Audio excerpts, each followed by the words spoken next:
It's been a complete Oktoberfest for Motown. There's been a bumper growth in sales. For many of them, there's been a solid YOY improvement as well. But sequentially as well, most of them have managed to build on the momentum that kick-started since the unlocking. Given the festive fervour, pent-up demand, ease of financing, good sowing of crops as well in the rural belts has really fueled the uptick in demand, translating into solid retails as well as wholesales as well. But talking about wholesale number first, which comes out at the first of every month, we have Maruti coming out at 1.8 lakh units, bang in line with ET Now estimates as well. In fact, it's been their highest October sales as well in a long time. A good double-digit growth YOY as well as month-on-month. You have Tata Motors passenger vehicle sales coming in at 23,617. Do remember, Tata Motors has actually had stopped reporting their monthly sales figures, and they've done it after a very long time for this month, and it has translated into a good 11% sequential uptick, and on a YOY basis as well, the growth has been very impressive. M&M Auto, 44,349 units, a smidge below what we were expecting at ET Now. But yes, good 27% growth sequentially, so nothing to complain as far as their automotive sales are concerned. For Farm, M&M has beaten the expectations, coming in at 46,558 units, an uptick of 16%. And the commentary as well from OEMs like M&M has been very resilient, whether it's the automotive space or whether it's the farm equipment segment.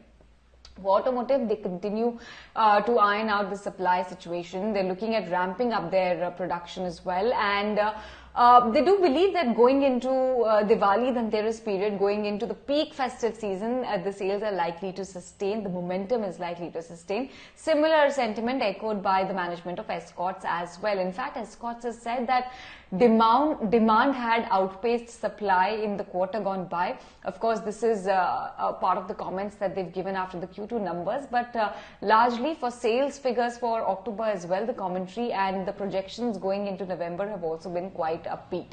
As far as CV is concerned, you have Tata Motors, Eicher CV and Ashok Leyland. All of them show good improvement on a sequential basis. For Tata Motors, it stands at 28,472 units sold for month of October. Eicher CV at 4,200, way above our expectations. Ashok Leyland also managed to impress the street with 9,989 units sold for October.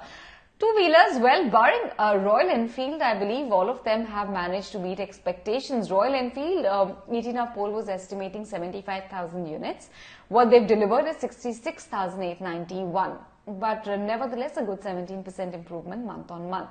Hero MotoCorp record sales 8.06 lakh units. Bajaj Auto well above expectations at 5.12 lakh units. And lastly, you have TVS Motors also beating street estimates at 3.94 lakh units sold in the month gone by.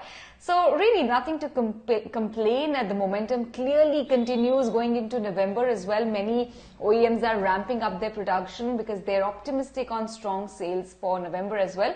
But as many of them have flagged off, post-festive season is something that they will watch out for very closely, monitor demand situation quite closely. But up until Diwali season and the November month, they're quite confident that demand will sustain.